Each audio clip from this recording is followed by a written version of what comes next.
जैसे कि पहले भी हमने देखा था कि सौरव गंगुली ये बार बार कहते आ रहे थे, मैं कल भी प्रोग्राम में बात की थी कि पाक भारत सीरीज अब नहीं होगी और जो डिसाइड करेगा वो वज़ीर आज़म डिसाइड करेंगे।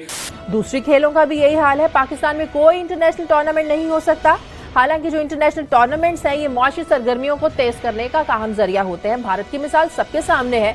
वहां दौलत मुश्तरका गेम्स होती हैं, IPL हो रही है, दुनिया की क्रिकेट टीमें वहां आकर खेलती हैं, एशियन गेम्स वहां हो चुकी हैं। इन टूर्नामेंट्स और खेलों की वजह से भारत की मुआशी सरगर्मियां तेजी से बढ़ती भी हैं और इसकी मैशियत पर खुशगवार असरात भी मुरत्तब हुए हैं। एक जाने भारत ऐसी हरकतें कर रहा है, उसके भारतीय कमीशन उनके कोच को आने की इजाजत नहीं दे रहा, जिम्बाब्वे क्रिकेट टीम के साथ वार है। दूसरी जानिब हम यही देखते रहते हैं कि अभी IPL जारी है, इंडियन प्रीमियर लीग जारी है, उस पर पाकिस्तानी फॉरनर क्रिकेटर्स अपने चैनल्स के ऊपर बात करते रहते हैं IPL के ऊपर। और उसके बाद शाहिद खान अफरीदी वो रिसेंटली आके ये बयान दे देते हैं कि IPL पाकिस्तानियों को खेलना चाहिए, पाकिस्तानी नहीं खेले तो उनको नुकसान हो रहा है। तो इस तरह के बयान पाकिस्तानियों की जानिब से आना, इसको किस तरीके से देखते हैं? क्योंकि क्रिकेट टीम को लाहौर में दहशतगर्दों ने निशाना बनाया, फिर इस आने के बाद दुनिया की तमाम जो क्रिकेट की टीमें हैं इन्होंने पाकिस्तान आने से इनकार कर दिया। दूसरी खेलों का भी यही हाल है। पाकिस्तान में कोई इंटरनेशनल टूर्नामेंट नहीं हो सकता। हालांकि जो इंटरनेशनल टूर्नामेंट्स हैं ये मुआशी सरगर्मियों को तेज करने का अहम जरिया होते हैं। भारत की मिसाल सबके सामने है। वहां दौलत मुश्तरका गेम्स होती हैं, IPL हो रही है, दुनिया की क्रिकेट टीमें वहां आकर खेलती हैं, एशियन गेम्स वहां हो चुकी हैं। इन टूर्नामेंट्स और खेलों की वजह से भारत की मुआशी सरगर्मियां तेजी से बढ़ती भी हैं और इसकी मैशियत पर खुशगवार असरात भी मुरत्तब हुए हैं। अच्छा शाजिया, ये बड़ा कॉम्प्लेक्स किस्म का इशू है। जिस तरह आपने मिसालें दी ना कि पूरी दुनिया के अंदर, इंडिया में, इंग्लैंड, बाकी ममालिक के अंदर दहशतगर्दी होती है, लेकिन वहां पे इस तरह की ब्रेक नहीं लगती जिस तरह हमारे मुल्क में लगी। 2009 के अंदर श्रीलंका की क्रिकेट टीम के पे लाहौर में हमला होता है और उसके बाद हमारे मुल्क से क्रिकेट हमेशा के लिए ख़त्म हो जाती है। एक जिम्बाब्वे की टीम को हमने बुलाया लेकिन उसके बाद कुछ नहीं हुआ। ज़मीनी हक़ाइक़ हैं वो जो सारी दुनिया को सामने नज़र आ रहे हैं। क्या हमने अपनी सिक्योरिटी के हालात को इतना बेहतर कर लिया कि दुनिया को हम ये बता सकें कि हमारे मुल्क के जो हालात अंडर कंट्रोल हो गए हैं? इंडिया के अंदर हालात ख़राब हुए थे, एक आध हमला हुआ, लेकिन उसके बाद उन्होंने जिस तरह की उनकी वहाँ पे जो लॉ इन्फोर्समेंट एजेंसी ने काम किया वो सबके सामने। मैं आपको मिसाल देता हूँ तो अभी आपके साथ फैक्ट्स एंड फिगर आपके सामने रख देता हूँ। 1 महीना पहले नेक्टा के जो फैक्ट्स एंड फिगर सामने आए हैं उसके मुताबिक पूरे मुल्क के अंदर जो लाउड स्पीकर गलत इस्तेमाल करने के केसेस कितने दाखिल हुए? 15,000 के करीब। गिरफ्तारियां की कितनी हुई? 16,000 के करीब। उसके बाद प्रोसिक्यूशन कितने लोगों के खिलाफ हुई? कोई पता नहीं है। पिछले कई सालों से इस गवर्नमेंट ने भी आके, लेकिन उससे पहले भी हमने देखा कि कराची के अंदर रेंजर्स का ऑपरेशन चल रहा है, वहाँ पे मिलिट्री की परमानेंट प्रेजेंस है। आपको प्रोसिक्यूशन क्या नज़र आती है? वो सारे के सारे जितने वो गैंगस्टर, वो सारे बड़े बड़े क्रिमिनल्स केसेस होते हैं, लेकिन उसके बाद प्रोसिक्यूशन कोई नहीं आती। तो दुनिया को आपने जो एक सीरियसनेस का एक मैसेज जब भिजवाना होता है कि हाँ हमारे यहाँ एक ये प्रॉब्लम है, लेकिन इसको प्रॉब्लम को टैकल करने के लिए हम बहुत ज़्यादा सीरियस हैं। मैं वही बता रहा हूँ कि इस जब से ये हुकूमत आई है, आप बताएं ना मुझे, कोई सामने बताएं लोगों को आके कि इस जब से हुकूमत आई है इन लोगों ने किस बंदे को प्रोसिक्यूट किया, किसको बिहाइंड द बार भिजवाया। कराची के अंदर एक नहीं कई दर्जनों प्रेस कॉन्फ्रेंसेज होती हैं, इल्ज़ामात लगते हैं, ये सामने विटनेस सामने रखा जाता है कि फलां का तल्लुक रॉ के साथ है, फलाने का NDS के साथ है, फलाने मुल्क से मदद ले रहा है, लेकिन कोई एक्शन नहीं होता। तो जब दुनिया ये सारी चीज़ें आप देख रही होती है तो उसके बाद फिर वो आप पे एतमाद नहीं करती कि चूंकि ये लोग एक्शन नहीं कर रहे, अपने मुल्क के अंदर सिक्योरिटी के हालात को बेहतर करने में ये नाकाम रहे हैं, लिहाजा फिर वो आपको ये मिसाल तो देखने पड़ेंगे। जी बिल्कुल। शायद अली साहब, आप नहीं समझते कि मौजूदा सिक्योरिटी रिस्क में खिलाड़ियों को उनके तहफ़्फ़ुज़ की, उनकी सिक्योरिटी की यकीन दहानी करवाना ज़रूरी है, ना कि उन्हें ज़्यादा पैसे दे के अट्रैक्ट करना? शाजिया बिल्कुल सही है। पैसे वैसे ये आए हैं इस मुल्क में गिल्ली डंडा खेलने के लिए, या जो आप क्रिकेट कहते हैं, पैसे के लिए, और कोई वजह नहीं है। तो पैसा is a very tempting offer और पैसे उधर काम करता है। लेकिन मेरा ख्याल है जान से ज्यादा इम्पोर्टेंट नहीं है पैसा। जान है तो पैसा है, पैसा भी तभी अच्छा लगेगा। नहीं, वो तो बिल्कुल ठीक है। नहीं, कभी कभी जान से ज्यादा दाव पे लगा देते हैं लोग, जान भी लगा देते हैं बेचारे। मिसाल गेल अगर आप है तो वो नहीं, और वो दूसरा काला सिकरा जो भी उसका नाम है वो नहीं लगाएगा, इसलिए वो एक दफे हो चुका। संगाकारा, हाँ, मगर दूसरे जान लगाने के भी तैयार है। मगर मैं आज थोड़ा सा ऐड करता चलूं। जी। हम कुछ बात नहीं कर सकते। हालांकि क्रिकेट डिप्लोमेसी पूरी दुनिया में होती है और पहले भी होती रही है, जब भी हालात खराब होते थे क्रिकेट डिप्लोमेसी होती थी और ये डिप्लोमेसी को आगे नहीं बढ़ाया जा रहा भारत की जानिब से। और आज भी हमने देखा कि लालचंद जो कि जिम्बाब्वे क्रिकेट टीम के कोच हैं, उनको पाकिस्तान आने से रोक दिया गया। पाकिस्तान एक खतरनाक मुल्क है, ये भारत की जानिब से, भारतीय कमीशन की जानिब से मौके सामने आया है। इसी अहम मामले पर गुफ्तगू करेंगे आज। हमें ज्वाइन किया है सीनियर स्पोर्ट्स जर्नलिस्ट हैं, खेल की दुनिया में, सहाफत की दुनिया में एक बहुत बड़ा नाम है, मिर्जा इकबाल बेग साहब ने हमें ज्वाइन किया। बहुत बहुत शुक्रिया आपका। अस्सलाम वालेकुम, वेलकम करेंगे आपको।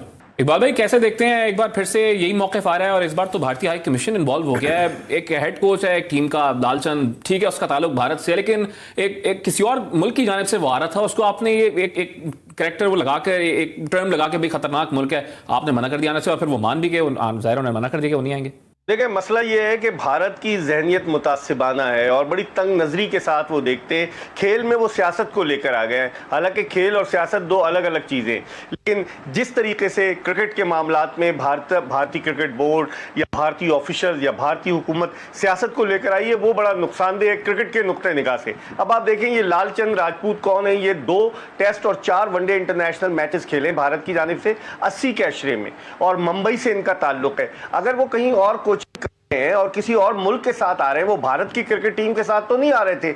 और जबकि पाकिस्तान ने कितनी फराख दिली का मुजाहरा किया, इन हालात में पाकिस्तानी हाई कमीशन ने जिम्बाब्वे में, हरारे में इनको वीज़ा इशू किया ताकि ये पाकिस्तान जा सके। लेकिन मेरी समझ में नहीं आ रहा कि भारत पाकिस्तान से इतनी नफरत, इतनी ज़्यादा पाकिस्तान के साथ रवैया, जो नाजेबा रवैया इख्तियार करना, मेरी तो समझ में नहीं आ रहा। और ऐसा लगता है कि क्रिकेट और सियासत वो साथ साथ लेकर चल रहे हैं, जो बहुत नुकसानदेह। अब अगले बरस भारत में वर्ल्ड T20 होना है। इस दफा जो ऑस्ट्रेलिया में होना था वो अब मुलतवी हो गया, वो 2022 में होगा। तो अगले बरस भारत में वर्ल्ड T20 होना है। आपको याद होगा 2016 में भी भारत को मेजबानी मिली थी वर्ल्ड T20 की, पाकिस्तान शाहिद आफरीदी की कप्तानी में गया था। अब देखते हैं कि मौजूदा सिनारियो में क्या पाकिस्तानी क्रिकेट टीम भारत जाकर वर्ल्ड T20 में हिस्सा लेती है या नहीं लेती, क्योंकि कहीं और नहीं हो रहा। वर्ल्ड कप तो पाकिस्तान का मुकाबला इंग्लैंड में हुआ था, मैनचेस्टर में, किसी और मुल्क में था। तो अब भारत में हो रहा है। जो हालात हैं उनको देखते हुए, जो भारत का तंग नजरी का रवैया है उसको देखते हुए, मोदी की फाशिस्ट हुकूमत को देखते हुए, क्या पाकिस्तानी टीम जाएगी भारत वर्ल्ड T20 में? ये भी $1 मिलियन क्वेश्चन है। लेकिन मेरी नजर में भारत को क्रिकेट को सियासत से अलग रखना चाहिए। इससे उसका वो मकरू मुतासिबाना चेहरा जो है वो दुनिया के सामने आ गया है। बिल्कुल, भारत सियासत और खेल दोनों को ही, 2 कश्तियों का सवार है और दोनों को ही साथ लेकर चल रहा है। लेकिन मिर्जा इकबाल बेग साहब, कोई पूछने वाला नहीं है। मतलब ICC भी देखती रहती है, कोई उसको कुछ कहता नहीं है, कोई पूछने वाला नहीं है। इस पर क्या कहेंगे?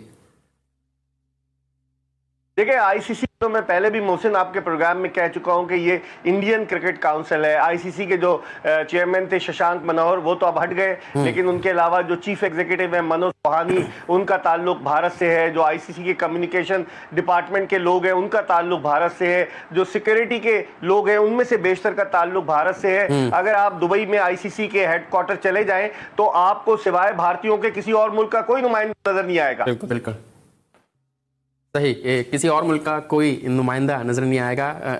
इकबाल बेग साहब ये बात फरमा रहे थे और फिर मैं ये समझता हूँ कि जिस तरह भारतीय हाई कमिश्नर ने रोका और रोकने का जो जवाब पेश किया राजपूत साहब को, उनको ये बात कही गई कि पाकिस्तान एक ख़तरनाक मुल्क है। मैं समझता हूँ कि कोई भी अकल का अंधा या नज़रों का अंधा भी ये बात नहीं कहेगा, क्योंकि हमने देखा कि पाकिस्तान में श्रीलंका आई, जिम्बाब्वे आई और उसके बाद PSL पूरा यहाँ हुआ। तो मिर्ज़ा इकबाल बेग साहब, ये कहना कि पाकिस्तान एक ख़तरनाक मुल्क है, ये कहना अब सही नहीं होगा मैं समझता हूँ। और जो पहले आपकी बात अधूरी रह गई, अगर आप वो कंप्लीट करना चाहें तो।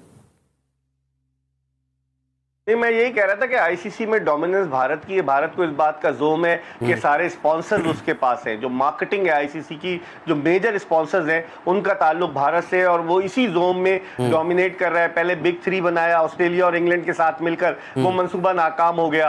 अब उसके बाद वो चाह रहे हैं कि किसी तरीके से अपनी डोमिनेंस रखे। सौरव गंगोली जब से भारतीय क्रिकेट बोर्ड के सदर बने, BCCI के, वो उनको भी लोगों ने कहा कि आप चले जाएं उधर, आप जाकर ICC के चेयरमैन बन जाए शशांक मनोहर की जगह, लेकिन गंगोली नहीं गए। तो गंगोली का भी रवैया सबको पता है, जिस तरह से इंग्लैंड में 2000 के अशरे में एक फाइनल में जब भारत ने शिकस्त दी इंग्लैंड को, किस तरह से अपनी शर्ट उतारकर सौरव गंगोली ने लहराई लॉर्ड्स के ग्राउंड पर। तो उनके रवैये का अंदाजा लगाया जा सकता है। और जहां तक आपने बात की मोहसिन के खतरनाक मुल्क है, तो खतरनाक मुल्क अगर है पाकिस्तान, तो क्रिकेट तो हो रही है ना यहाँ। अगर मतलब आप भारत की तो मिसाल लेना कि अभी जिस तरह से कोरोना वायरस आया है, कोविड-19, भारत कितना मुतासिर है, वहां पर तो और मुश्किल है। लेकिन लेकिन हमारे यहाँ वो दहशतगर्दी की अगर नुक्ता निगाह से कहते हैं तो सबसे बड़ा दहशतगर्द तो भारत है, जिसने 5 अगस्त 2019 से कश्मीरियों को यरगमाल बना रखा है। तो वो खतरनाक मुल्क नहीं हुआ। वो हम पर इल्जाम लगाते हैं, ये सिर्फ इल्जाम दर इल्जाम है। मैं समझता हूं इसकी कोई अहमियत नहीं है, और अगर वो इस तरह का इल्जाम लगाकर अपने कोच को रोकते हैं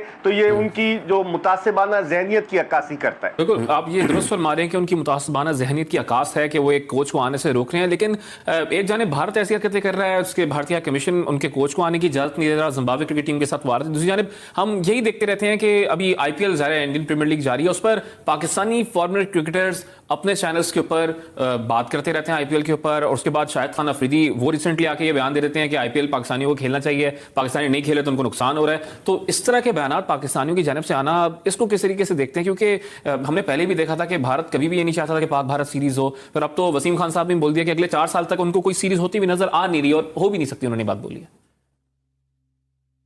देखिए, तला सबसे बड़ा रुपया, जो पैसे में बड़ी ताकत है। तो जो लोग ये कह रहे हैं, तो आपको पता है कि चूंकि लोग अपने फॉलोअर्स भी बढ़ाने के लिए यूट्यूब चैनल्स भी चला रहे हैं, तो वो IPL को, जबकि IPL के मैचेस पाकिस्तान में नहीं दिखाए जा रहे, लेकिन वो IPL को इतनी अहमियत दे रहे हैं कि शाह से ज्यादा शाह के वफादार बनने की कोशिश कर रहे हैं, जो मेरी नजर में, हर एक की अपनी अपनी थिंकिंग है, मेरी नजर में सरासर गलत है। टिट फॉर टैट होना चाहिए, जैसे को तैसा। अगर वो आपके साथ अच्छा ट्रीट नहीं करते तो फिर आप उनको भी उन्हीं की जबान में जवाब दें। हम तो उनके साथ बड़े मफाहिमाना दोस्ताना अंदाज से बात करते हैं, लेकिन जब वो आपके साथ ऐसा सलूक कर रहे हैं, अब आप देखें ना कि IPL में कोई भी पाकिस्तानी नहीं है, ना कमेंटेटर है, ना खिलाड़ी है, तो वो पाकिस्तान को बिल्कुल उन्होंने राइट ऑफ किया हुआ है। जब उन्होंने हमें राइट ऑफ किया हुआ है, जब हमारा कोई रिप्रेजेंटेटिव, इवन हमारा अंपायर भी वहां कोई नहीं है, हमारा कमेंटेटर भी कोई नहीं है,